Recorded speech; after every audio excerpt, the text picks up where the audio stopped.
বন্ধুরা, আজকের আমার ভিডিওর বিষয়বস্তু হলো অ্যাগ্লোনিমা গাছের অক্টোবর মাসের পরিচর্যা। চাইনিজ এভারগ্রিন ইনডোর প্ল্যান্ট হলো অ্যাগ্লোনিমা। অ্যাগ্লোনিমা আমাদের বাড়ির সৌন্দর্যতা বজায় রাখার জন্য আমরা এই অ্যাগ্লোনিমাকে নার্সারি থেকে কিনে নিয়ে আসি। অ্যাগ্লোনিমা হলো একটি ইনডোর প্ল্যান্ট, এটা মোটেও একটা আউটডোর প্ল্যান্ট নয়, তাই ইনডোরে এই গাছ কিন্তু সবসময় সুস্থ থাকে। আজকের ভিডিওতে বলবো অক্টোবর মাসে অ্যাগ্লোনিমা গাছে কোন ঘরোয়া পরিচর্যায় আমরা এই গাছকে সুস্থ রাখবো, শীতের আগে কোন খাবার এই অ্যাগ্লোনিমা গাছে প্রয়োগ করতে হবে, কোন খাবার প্রয়োগ করলে এই অ্যাগ্লোনিমা গাছ ভালো থাকবে, আরো নানা ধরনের টিপস রয়েছে আজকের এই ভিডিওতে। তাই সম্পূর্ণ ভিডিওটা কিন্তু একটু মনোযোগ দিয়ে দেখতে হবে বন্ধুরা, একটু স্কিপ করো না, স্কিপ করলে কিন্তু অনেক কিছুই মিস করে ফেলবে। নমস্কার, আমি লাবণী, আমার বাগানে তোমাদের সবাইকে জানাই স্বাগত। বন্ধুরা, খাবার তো অবশ্যই প্রয়োগ করব, কিন্তু খাবার প্রয়োগ করার আগে বলবো কয়েকটা কেয়ার টিপসের কথা। অ্যাগ্লোনিমাকে সুস্থ রাখার জন্য কয়েকটা কেয়ার টিপস আমাদের ফলো করতে হবে। কেয়ার টিপস নাম্বার 1, এই গাছকে আমরা কোথায় রাখবো? বন্ধুরা, অ্যাগ্লোনিমা হলো একটা ইনডোর প্ল্যান্ট, তাই অল টাইম এই গাছকে কিন্তু আমরা ঘরের মধ্যেই রেখে দিই। তবে মাঝে মধ্যে কিন্তু একটু হালকা সূর্যের আলো এই গাছের প্রয়োজন হয়, তাই খুব সকালবেলার যে সূর্যের আলো, সকাল 6টা থেকে 7টা পর্যন্ত যদি আমরা এই গাছকে একটু সানলাইটের মধ্যে রাখতে পারি, তাহলে এই গাছ কিন্তু আরো বেশি ভালো থাকে। কেয়ার টিপস নাম্বার 2, জল আমরা কতটা দেবো? এখন বর্ষাকাল, মোটেও আমরা বৃষ্টির জলে এই গাছকে রাখবো না। বৃষ্টির জল স্টোর করে রেখে সেই জল কিন্তু আমরা এই গাছে প্রয়োগ করতে পারি। কেয়ার টিপস নাম্বার 3, বন্ধুরা, অ্যাগ্লোনিমা গাছের পাতা কিন্তু মাসে অন্তত একবার পরিষ্কার করতেই হয়। মাসে একবার অ্যাগ্লোনিমা গাছের পাতা পরিষ্কার রাখলে গাছ কিন্তু অল টাইম সুস্থ থাকে। অ্যাগ্লোনিমা গাছের পাতা সবুজ রাখার জন্য, পাতায় কোনো রকম কোনো পোকামাকড় অ্যাটাক যেন না করে, তার জন্য আমি বানিয়ে নিয়েছি দুটো হোমমেড ঘরোয়া লিকুইড।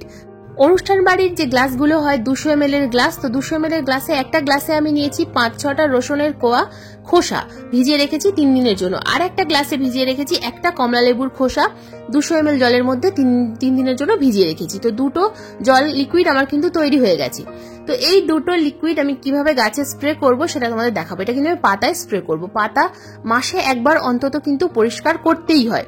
তো তোমরা শুধুমাত্র লেবুর খোসা ভেজানো জল দিয়ে পরিষ্কার করতে পারো, কিন্তু বর্ষাকালে প্রচুর পরিমাণে ফাঙ্গাস প্রবলেম হয়, যে কারণে গাছে কিন্তু পাতা অনেক সময় পচে যায়। তো আমি দেখো এখানে আরেকটা 200 ml গ্লাস নিয়েছি, তো সেখানে আমি অর্ধেক রসুনের খোসা ভেজানো জল নিলাম এবং অর্ধেক নিলাম লেবুর খোসা ভেজানো জল। তো দুটো জলকে ভালোভাবে ডাইলিউট করে এটা আমি একটা স্প্রেয়ার বটলের মধ্যে ভরে নেব। এই দুটো উপাদান একসাথে মিশিয়ে আমি যদি গাছের পাতায় স্প্রে করি, গাছের পাতা কিন্তু সব সময় সবুজ থাকবে, কোনো রকম কোনো পোকামাকড়ের কিন্তু আক্রমণ হবে না। তোমরা ভালোভাবে লক্ষ্য করলে দেখতে পাবে গাছের কাণ্ডের মধ্যে ছোট ছোট সাদা সাদা পোকা আসে। তো সেই পোকাগুলো কিন্তু এই যেটা আমি স্প্রে করছি, এটা স্প্রে করার ফলে কিন্তু অনেকটাই রিমুভ হয়ে যায়। তো গাছের মধ্যে কোনো রকম কোনো পোকামাকড়ের কিন্তু আক্রমণ হবে না বা ফাঙ্গাস সমস্যাও আসবে না। বর্ষাকালে পাতা প্রচুর পচে যায় এবং গাছের কাণ্ডের মধ্যে প্রচুর পোকামাকড়ের আক্রমণ হয়। তো এগুলো যেন না হয় সেই কারণেই তোমরা কিন্তু এটা স্প্রে করবে। তো প্রত্যেক মাসে অন্তত একবার করে হলেও তোমরা এই কাজটা যদি করতে পারো তাহলে কিন্তু খুব ভালো রেজাল্ট পাওয়া যায়। এছাড়াও তোমরা ভিনিগার গাছের পাতায় স্প্রে করতে পারো। আগের ভিডিওগুলোতে আমি দেখিয়েছি, লেবুর খোসা ভেজানো জল অথবা ভিনিগার তোমরা স্প্রে করতে পারো। তার সাথে যদি সামান্য রসুনের খোসা ভিজিয়ে সেই জলটাও স্প্রে করো তাহলে কিন্তু আরো খুব দুর্দান্ত রেজাল্ট দেখতে পাবে। তো এটা স্প্রে করার পর একটা টিস্যু পেপার দিয়ে গাছের পাতাগুলোকে খুব আস্তে আস্তে কিন্তু একটু মুছে দিতে হবে। পাতায় কিন্তু প্রচুর পরিমাণে ধুলো জমে, ধুলোর একটা আস্তরণ পড়ে যায়, যে কারণে গাছের বৃদ্ধি কিন্তু ব্যাহত হয়। তাই গাছের পাতা যদি আমরা অল টাইম পরিষ্কার করে রাখতে পারি, গাছের পাতায় ফাঙ্গাস তো আসেই না, গাছ ভালোভাবে বৃদ্ধি পাবে। তো খুব ভালোভাবে ধীরে ধীরে তোমরা যদি গাছের পাতাগুলোকে এইভাবে পরিষ্কার করে দাও, দেখবে গাছগুলো খুব সুন্দর চকচকে থাকবে। যেহেতু এগুলো ইনডোর প্ল্যান্ট, তো ঘরের মধ্যে থাকে, সেই কারণে গাছগুলো যদি আমরা সবসময় পরিষ্কার রাখতে পারি তাহলে কিন্তু আমাদের দেখতেও ভালো লাগে এবং গাছগুলো সুস্থ থাকে। তো টিস্যু পেপার বা কোনো সুতির পাতলা কাপড় দিয়ে এগুলো কিন্তু তোমরা করতে পারবে। তো এই কাজটা তোমরা অবশ্যই এই বর্ষার শেষে অবশ্যই করে ফেলো। যদি 15 দিন অন্তর অন্তর করতে পারো তাহলে খুব ভালো হয়, কিন্তু হাতে যদি সময় না থাকে সেক্ষেত্রে তোমরা মাসে একবার অবশ্যই করবে। তো কাণ্ডের মধ্যেও কিন্তু এই পোকাগুলো থাকে, তো এই পোকাগুলো যেন না হয় ভালোভাবে কিন্তু এইভাবে মুছে মুছে দেবে। তো দেওয়ার ফলে তোমরা দেখতে পাবে গাছটা কিন্তু একেবারে পরিষ্কার হয়ে গেছে। পাতা বা কাণ্ড মোছার পর তোমরা টিস্যু পেপারটা লক্ষ্য করবে কতটা পরিমাণ ময়লা ছিল এই পাতার মধ্যে। তো এই পরিষ্কার করে দিলে গাছটা কিন্তু সুস্থ হয়ে যাবে এবং নিজেদের দেখতেও ভালো লাগবে। বন্ধুরা, এবার বলবো care tips number 4। Care tips number 4 হলো এই সময় বর্ষার পরে কিন্তু আমাদের অ্যাগ্লোনিমা গাছে ফুল আসে। তো এই ফুলগুলো আমরা রাখবো না কেটে ফেলবো। এই ফুল কিন্তু আমরা অ্যাগ্লোনিমা গাছে একেবারেই রাখতে পারবো না, তার কারণ এই ফুল গাছে থাকার ফলে গাছের পাতা কিন্তু ছোট ছোট সাইজের হবে এবং গাছের বৃদ্ধি কিন্তু একেবারেই থমকে যাবে।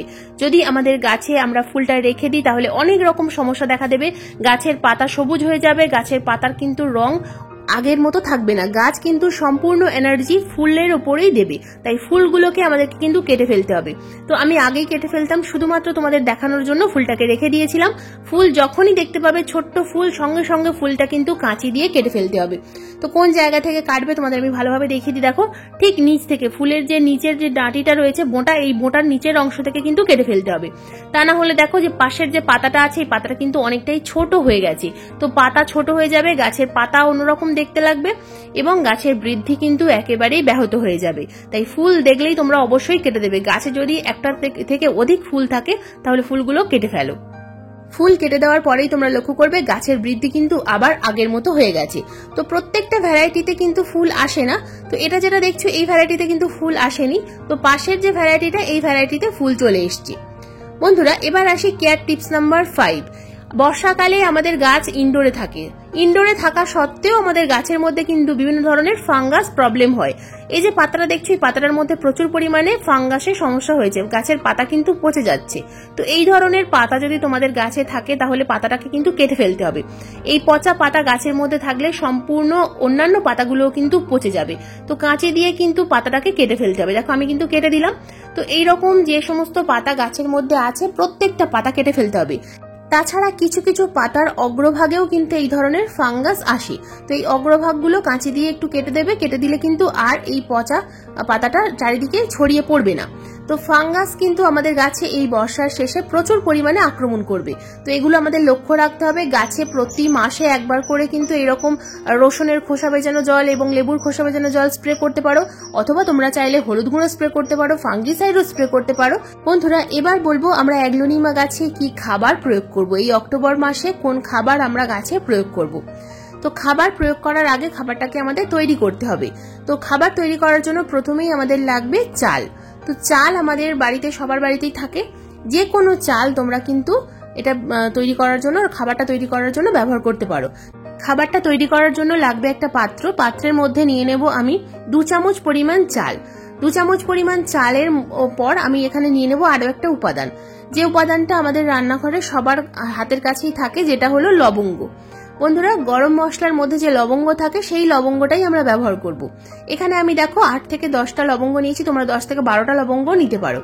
তো 2 চামচ চাল এবং 10টা বা 12টা লবঙ্গ আমি একসাথে দিয়ে দিলাম এবং এর মধ্যে দিয়ে দেবো আমি 250 ml উষ্ণ গরম জল। হালকা গরম জল আমি কিন্তু এখানে দিয়ে দিলাম। তো এটাকে আমি এবারে কভার চাপা দিয়ে দেবো। চাপা দিয়ে একটা কিন্তু ছায়া জায়গায় রেখে দেবো। অন্তত 4 থেকে 5 ঘন্টার মতো এটাকে আমাকে রাখতে হবে চাপা দিয়ে, এবং খাবারটা আমাদেরকে কিন্তু তৈরি করতে হবে। এইভাবে চাপা দিয়ে রেখে দেওয়ার ফলে এই যে গরম জলটা দিলাম, গরম জলটা দেওয়ার ফলে চালের মধ্যে এবং লবঙ্গর মধ্যে যে নির্যাসটা আছে সেটা কিন্তু সম্পূর্ণ জলের মধ্যে চলে আসবে। বন্ধুরা, এখন তোমাদের মনে প্রশ্ন আসতে পারে চাল এবং লবঙ্গ আমি কেন নিলাম। চালের মধ্যে থাকে স্টার্চ, যেটা গাছের বেড়ে ওঠার জন্য কিন্তু ভীষণ প্রয়োজন। তাছাড়া লবঙ্গ কেন নিয়েছি, লবঙ্গ এমন একটা উপাদান যেটা আমাদের টবের মাটিতে যদি কোনো রকম কোনো ফাঙ্গাস বা ব্যাকটেরিয়া থাকে বা পোকামাকড় থাকে সেটা কিন্তু একেবারেই মেরে ফেলবে। তাই লবঙ্গ এবং চাল আমাদের গাছের জন্য কিন্তু খুবই গুরুত্বপূর্ণ এবং ইনডোর গাছের জন্য তো আরো বেশি গুরুত্বপূর্ণ। তো দেখো আমার কিন্তু 4 থেকে 5 ঘন্টা হয়ে গেছে এবং চালের মধ্যে যে উপাদানগুলো ছিল এবং লবঙ্গর মধ্যে যে উপাদানগুলো ছিল সমস্ত কিন্তু এই জলের মধ্যে চলে এসছে। চালের মধ্যে কিন্তু আরো বিভিন্ন ধরনের মাইক্রোনিউট্রিয়েন্টস থাকে যেটা আমাদের গাছের জন্য কিন্তু ভীষণ উপকারী। তো আমি কিভাবে গাছে প্রয়োগ করছি দেখো, আমি কিন্তু 250 ml যে জলটা লিকুইডটা তৈরি হয়েছে সেখান থেকে আমি কিন্তু কিছুটা পরিমাণ অনুষ্ঠান বাড়ির একটা গ্লাসের মধ্যে ঢেলে নিলাম। তো আমার এই যে টবগুলো দেখছো বন্ধুরা, এগুলো এক একটা 4 ইঞ্চি সাইজের টব। এক একটা 4 ইঞ্চি সাইজের টবে কিন্তু আমি এখানে অর্ধেক গ্লাস পরিমাণ করে দিয়ে দেবো। প্রথমে টবের মাটিটা হালকা করে খুশে নিতে হবে এবং তারপর আমাদেরকে কিন্তু এই অর্ধেক গ্লাস করে খাবারটা টবের কিনারা বরাবর ঢেলে দিতে হবে।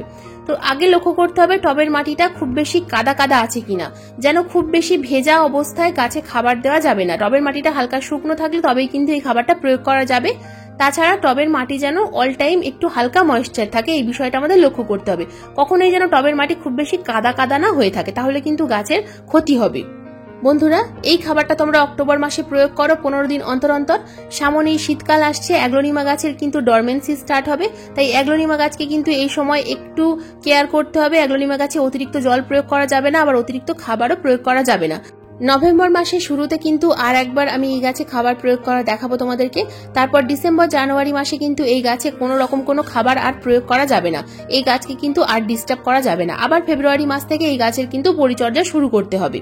বন্ধুরা, প্রথম থেকে শেষ পর্যন্ত যে পরিচর্যাগুলোর কথা বললাম সেই পরিচর্যাগুলো যদি করো তাহলে তোমাদের বাগানের অ্যাগ্লোনিমা গাছ কিন্তু খুব ভালো থাকবে, সুস্থ থাকবে। অ্যাগ্লোনিমা নিয়ে যদি কোনো রকম কোনো প্রশ্ন থাকে অবশ্যই কমেন্ট বক্সে কমেন্ট করবে, আমি যথাযথ উত্তর দেওয়ার চেষ্টা করব। বন্ধুরা, আজকের এই ভিডিওটা তোমাদের কেমন লাগলো অবশ্যই কমেন্ট করে জানাবে।